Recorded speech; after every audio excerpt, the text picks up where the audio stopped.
આ ચિત્ર જુઓ. ચિત્રની સામે એ લખ્યું છે. તેને કેવી રીતે વંચાય ખબર છે? એને વંચાય A for ant. કીડી એટલે એન્ટ. હવે આ ચિત્રોના નામ પણ એ થી શરૂ થાય છે. એમને પણ આ રીતે વંચાય. A for apple અને A for aeroplane. તમને આ રીતે બોલતા આવડશે ને? ઓકે, ખૂબ સરસ. ચાલો ફરી બોલીએ. A for ant, A for apple અને A for aeroplane. દોસ્તો, હવે એને લખતા શીખીએ. બાળમિત્રો, તમે સ્ટેન્ડિંગ લાઇન, સ્લીપિંગ લાઇન અને સ્લેન્ટિંગ લાઇન વિશે સાંભળ્યું છે? સ્ટેન્ડિંગ લાઇન એટલે ઊભી લીટી. સ્લીપિંગ લાઇન એટલે આડી લીટી. અને સ્લેન્ટિંગ લાઇન એટલે ત્રાંસી લીટી. હવે એ લખવો હોય તો પહેલા આ રીતે બે સ્લેન્ટિંગ લાઇન એટલે કે ત્રાંસી લીટીઓ બનાવી દેવાની અને એમની વચ્ચે એક નાની સ્લીપિંગ લાઇન એટલે કે આડી લીટી બનાવવાની. આ લખાઈ ગયો એ અને આને સ્મોલ એ કહેવાય. હવે આ ચિત્ર જુઓ. ચિત્રની સામે બી લખ્યો છે. ચિત્રનો પહેલો અક્ષર બી છે. એટલે કે બી ફોર બનાના. એવી જ રીતે બી ફોર બટરફ્લાય અને બી ફોર બલૂન પણ કહી શકાય. હવે બીને કઈ રીતે લખાય એ જુઓ. પહેલા સ્ટેન્ડિંગ લાઇન એટલે કે ઊભી લીટી કરવાની અને પછી તેની આ બાજુથી બે હાફ સર્કલ એટલે કે બે અડધા ગોળ બનાવી અને ઊભી લીટી સાથે જોડી દેવાના. એટલે બની જાય બી. આને વંચાય બી. આ સ્મોલ બી કહેવાય. આ અંગ્રેજીનું સી મૂળાક્ષર છે. તેની સામે કયું ચિત્ર છે? Very good! બિલાડી એટલે કેટ. C four cat. આ છે કાઉ અને આ છે કેમલ. એટલે એમને પણ આ રીતે બોલી શકાય. સી ફોર કાઉ અને સી ફોર કેમલ. ચાલો હવે સી કઈ રીતે લખાય એ જુઓ. આ બાજુ ઉપરથી શરૂ કરી અને બનાવી દેવાનું હાફ સર્કલ. લખાઈ ગયો સી અને આને કહેવાય સ્મોલ સી. એ કેપિટલ સી મુજબ જ લખાય છે. દોસ્તો, આ અંગ્રેજીનો ડી મૂળાક્ષર છે. તેની સામે ચિત્ર છે. તેને કહેવાય ડોગ. D four dog. કૂતરો એટલે ડોગ. આ ડોંકી અને આ છે ડાયનાસોર. એટલે ડી ફોર ડોંકી કહેવાય અને ડી ફોર ડાયનાસોર પણ કહેવાય. હવે ડી કઈ રીતે લખાય એ જુઓ. પહેલા સ્ટેન્ડિંગ લાઇન એટલે ઊભી લીટી કરવાની અને પછી ઉપરથી અહીં નીચે સુધી હાફ સર્કલ બનાવી દેવાનું, એટલે લખાય ડી અને વંચાય ડી. આ છે સ્મોલ ડી. એને આ રીતે લખાય. અંગ્રેજીના ડી મૂળાક્ષર પછી આવે ઈ મૂળાક્ષર. જુઓ, તેની સામે આપેલા ચિત્રને એલિફન્ટ કહેવાય. E for elephant. હાથી એટલે એલિફન્ટ. ઈ મૂળાક્ષરથી શરૂ થતા બીજા શબ્દો પણ છે, જેમ કે ઈ ફોર એન્જિન અને ઈ ફોર ઈગલ. હવે ઈ લખતા શીખીએ. પહેલા સ્ટેન્ડિંગ લાઈન એટલે ઊભી લીટી કરવાની અને પછી તેની ઉપરની બાજુથી, વચ્ચેથી અને નીચેથી એમ 3 એક સરખી સ્લીપિંગ લાઈન એટલે કે આડી લીટીઓ બનાવવાની. આ લખાઈ ગયો ઈ. સાથે સાથે સ્મોલ ઈ પણ લખીએ. ઈ મૂળાક્ષર પછી આવે એફ. આ છે એફ. તેની સામે ચિત્ર આપ્યું છે, તેને કહેવાય ફ્રોગ. દેડકો એટલે frog. F for frog. F for fox પણ કહેવાય અને એફ ફોર ફિશ પણ કહેવાય. એફને કઈ રીતે લખાય એ જોઈએ. પહેલા સ્ટેન્ડિંગ લાઈન એટલે ઊભી લીટી કરવાની અને પછી તેની ઉપરની બાજુથી અને વચ્ચેથી એમ 2 એક સરખી સ્લીપિંગ લાઈન એટલે કે આડી લીટીઓ બનાવવાની. જુઓ, લખાઈ ગયો એફ. આને એફ કહેવાય અને આ છે સ્મોલ એફ. આ ચિત્ર જુઓ. G four got. બકરી એટલે ગોટ. એવી જ રીતે જીથી શરૂ થતા શબ્દો છે ગર્લ અને ગ્રેપ્સ. જી ફોર ગર્લ કહેવાય અને જી ફોર ગ્રેપ્સ પણ કહેવાય. તમને આ જી લખતા આવડે? ચાલો હું બતાવું. અહીં ઉપરથી શરૂ કરી અને આમ આટલું સર્કલ બનાવી અને અહીંથી અંદર વાળી દેવાનું. આ લખાઈ ગયો જી અને આ રીતે લખાય સ્મોલ જી.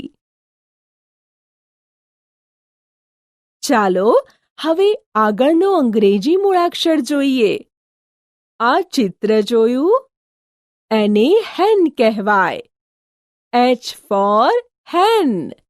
મરઘીને કહેવાય હેન.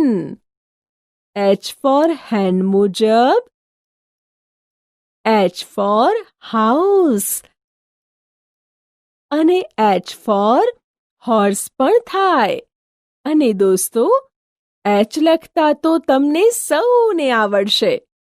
જુઓ, પહેલા આ રીતે 2 સ્ટેન્ડિંગ લાઈન એટલે કે ઊભી લીટી કરવાની અને પછી તેની બરાબર વચ્ચે આમ સ્લીપિંગ લાઈન એટલે કે આડી લીટી કરવાની.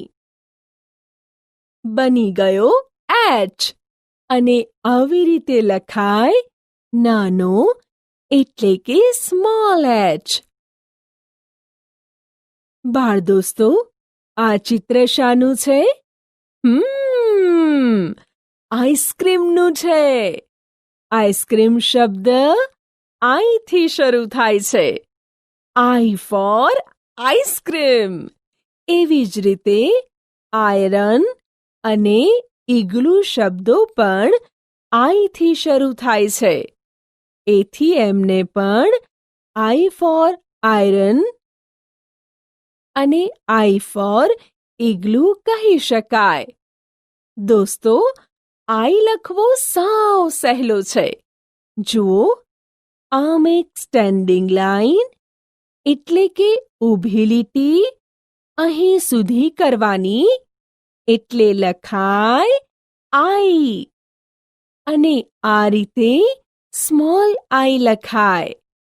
આઈ લખતા તમને આવડે ને? સારું, ચાલો આગળ વધીએ. આ જીપનું ચિત્ર છે. જીપ શબ્દ લખવાની શરૂઆત જે મૂળાક્ષરથી થાય છે. એટલે કહી શકાય જે ફોર જીપ. આ મુજબ જંગલ અને જ્યુસ શબ્દો પણ જે મૂળાક્ષરથી શરૂ થતા હોવાથી તેમને પણ જે ફોર જંગલ અને જે ફોર જ્યુસ એમ બોલી શકાય. જે કઈ રીતે લખાય એ જુઓ. આ રીતે ઉપરથી શરૂ કરી અહીંથી વાળી અને આ લખાઈ ગયો જે. બીજી રીતે જોઈએ તો એક સ્ટેન્ડિંગ લાઈન એટલે ઊભી લીટી અહીં સુધી અને અહીંથી હાફ સર્કલ બનાવી દેવાનું એટલે લખાય જે. અને સ્મોલ જે આ રીતે લખાય. આ શાનું ચિત્ર છે? બધા ઓળખો છો. પતંગ એટલે કાઇટ. કાઇટનો પહેલો અક્ષર છે કે. એટલે કે ફોર કાઇટ. એવી જ રીતે કે ફોર કેટલ અને કે ફોર કિચન પણ થાય. હવે કે લખતા શીખીએ. એક સ્ટેન્ડિંગ લાઈન એટલે કે ઊભી લીટી અહીં સુધી અને પછી અહીં ઉપરથી એક સ્લેન્ટિંગ લાઈન એટલે કે ત્રાંસી લીટી અહીં સુધી અને બીજી સ્લેન્ટિંગ લાઈન અહીંથી અહીં સુધી. અને આવી રીતે સ્મોલ કે એટલે કે નાનો કે આ રીતે લખાય. આ ચિત્ર લાયનનું છે. સિંહ એટલે લાયન. L four lion. આ ચિત્ર લેકનું છે. સરોવર એટલે લેક. L four lake. એવી જ રીતે એલ ફોર લોટસ. કમળ એટલે લોટસ. દોસ્તો, એલ ઓળખાઈ ગયો? સારું, ચાલો હવે એલ લખતા શીખીએ. એક સ્ટેન્ડિંગ લાઈન એટલે કે ઊભી લીટી અહીં સુધી અને પછી અહીંથી એક સ્લીપિંગ લાઈન એટલે આડી લીટી અહીં સુધી. લખાઈ ગયો ને એલ? જોયું બધાએ? હવે નાનો એટલે કે સ્મોલ એલ લખીએ. આને તો બધા જ ઓળખતા હશો, બરાબર ને? આ છે મંકી. વાંદરો એટલે મંકી. આ મંકી શબ્દ કયા મૂળાક્ષરથી શરૂ થાય? મંકી શબ્દ એમ મૂળાક્ષરથી શરૂ થાય. એમ ફોર મંકી. હવે આ ચિત્ર જુઓ. એમ ફોર મૂન. ચાંદો એટલે મૂન. અને આ છે માઉસ. એમ ફોર માઉસ. માઉસ એટલે ઉંદર. ચાલો હવે એમ કઈ રીતે લખાય એ જોઈએ. એક સ્ટેન્ડિંગ લાઇન એટલે ઊભી લીટી ઉપરથી નીચે, અને પછી અહીંથી એક સ્લેન્ટિંગ લાઇન એટલે કે ત્રાંસી લીટી નીચે અહીં સુધી, પછી એક સ્લેન્ટિંગ લાઇન ઉપરની બાજુ, ત્યારબાદ એક સ્ટેન્ડિંગ લાઇન એટલે કે ઊભી લીટી ઉપરથી નીચે સુધી. આ રીતે એમ લખાય, અને આ લખ્યો એ સ્મોલ એમ છે. દોસ્તો, આ નોઝનું ચિત્ર છે. નોઝ શબ્દ એનથી શરૂ થાય છે. નાક એટલે નોઝ, એટલે કહી શકાય એન ફોર નોઝ. એવી જ રીતે એન ફોર નેક, અને એન ફોર નેલ પણ કહી શકાય, કેમ કે નેક અને નેલ બંને શબ્દો પણ એનથી શરૂ થાય છે. એન કઈ રીતે લખાય એ જુઓ. પહેલા એક સ્ટેન્ડિંગ લાઇન એટલે ઊભી લીટી ઉપરથી નીચેની તરફ, પછી ઉપરની બાજુથી એક સ્લેન્ટિંગ લાઇન નીચેની બાજુ, અને પછી એક સ્ટેન્ડિંગ લાઇન નીચેથી ઉપરની બાજુ. આ લખાઈ ગયો એન. આને કહેવાય એન. દોસ્તો, અને આવી રીતે સ્મોલ એન લખાય. એન પછી ઓ આવે. O for orange. નારંગી એટલે ઓરેન્જ. ઓરેન્જ જેમ ઓથી શરૂ થતા શબ્દો ઓનિયન અને ઓક્ટોપસ પણ છે. ઓ ફોર ઓનિયન અને ઓ ફોર ઓક્ટોપસ પણ કહેવાય. ઓ લખવો તો સાવ સહેલો છે.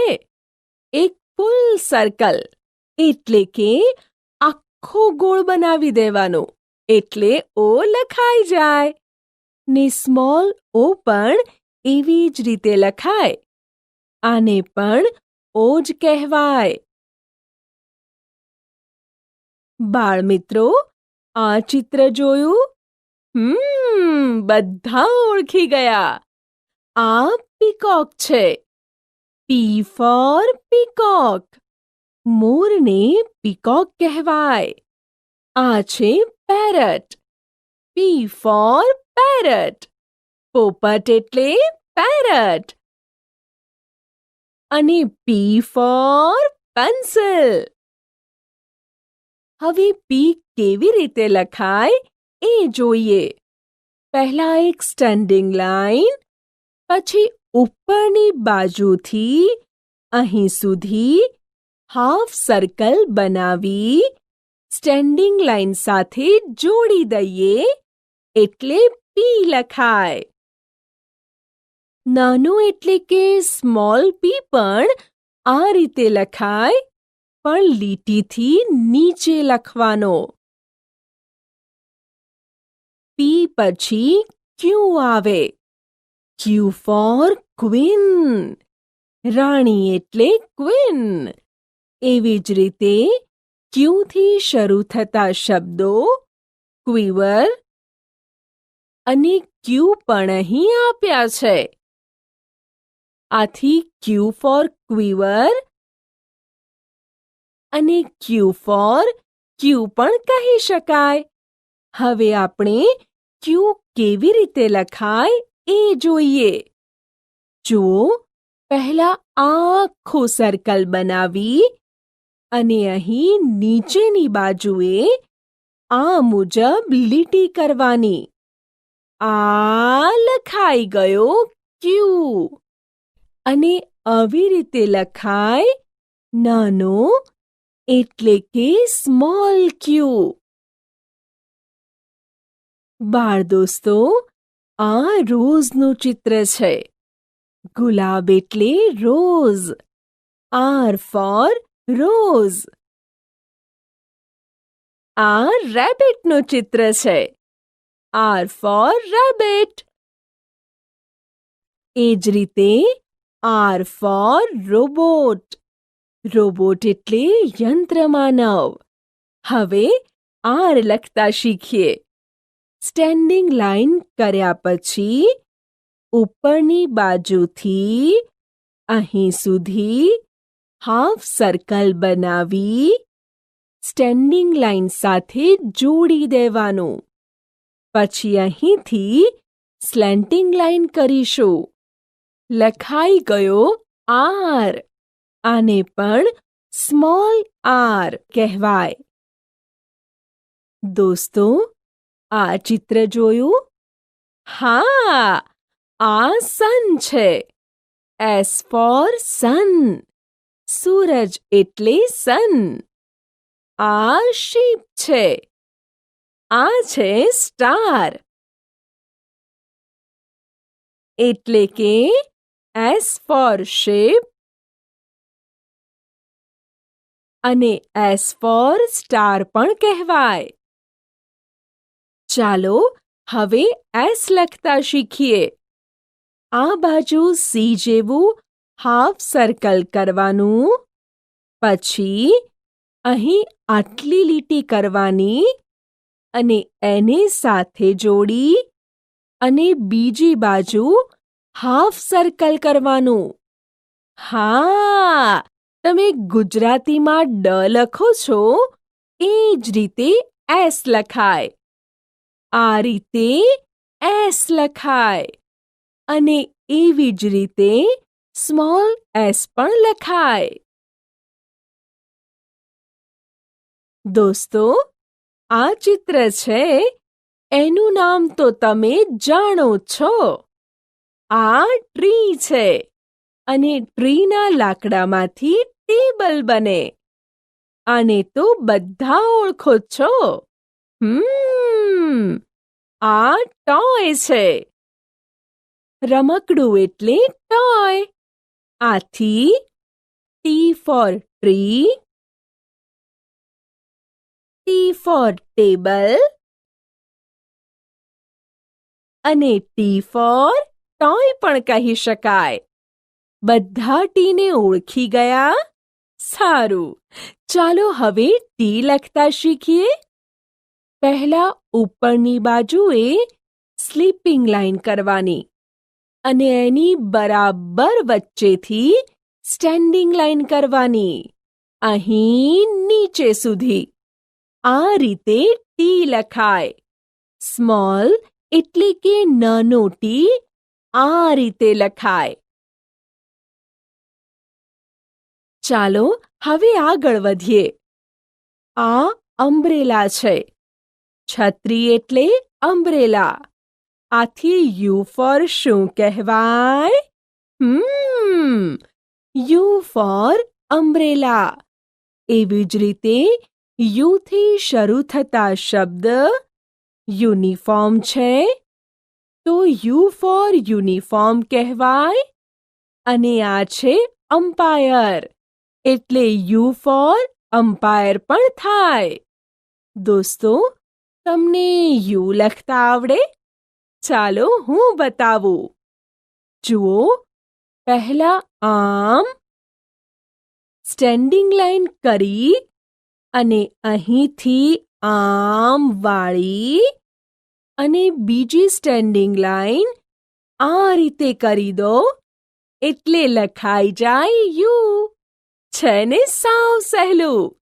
અને નાનો U એટલે કે સ્મોલ U આ રીતે લખાય. U પછી આવે V. V થી શરૂ થતા શબ્દો અહીં આપ્યા છે. when, was અને vegetable. એને બોલાય V for when, V for was અને V ફોર વેજીટેબલ.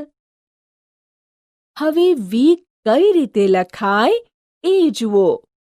પહેલા એક સ્લેન્ટિંગ લાઈન એટલે કે ત્રાંસી લીટી અહીંથી અહીં સુધી, અને બીજી સ્લેન્ટિંગ લાઈન અહીંથી અહીં સુધી કરીએ એટલે V લખાઈ જાય.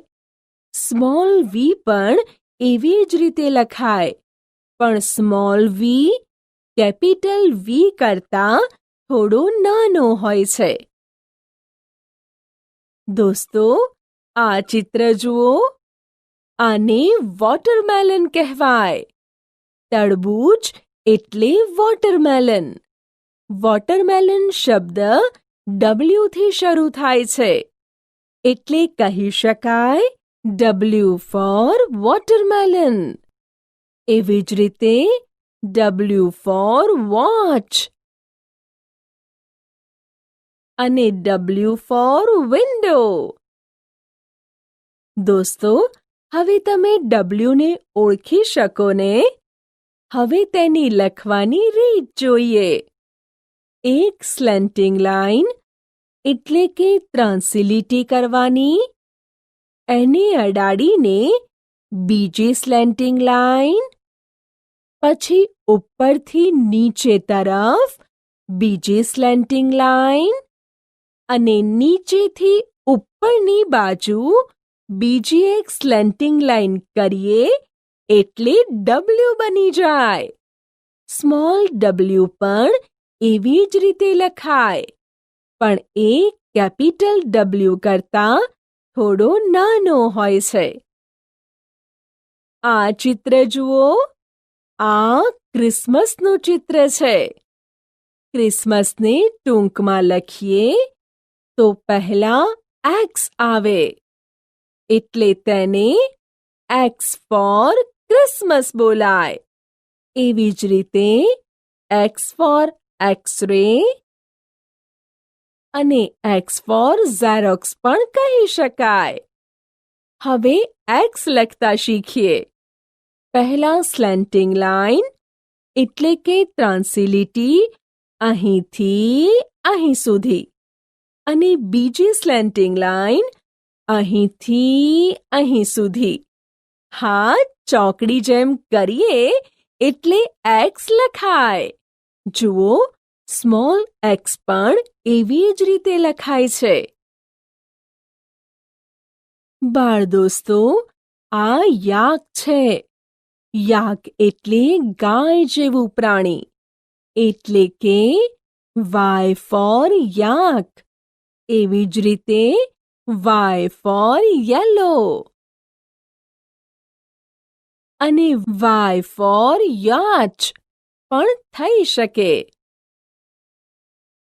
આ ઉપરની લીટીમાં એક સ્લેન્ટિંગ લાઈન કરી, બીજી સ્લેન્ટિંગ લાઈન તેની સાથે જોડી, અને જોડાયેલી સ્લેન્ટિંગ લાઈનથી નીચે સુધી એક સ્ટેન્ડિંગ લાઈન કરીએ એટલે Y લખાય. ને સ્મોલ y પણ એવી જ રીતે લખાય. આને પણ સ્મોલ y કહેવાય.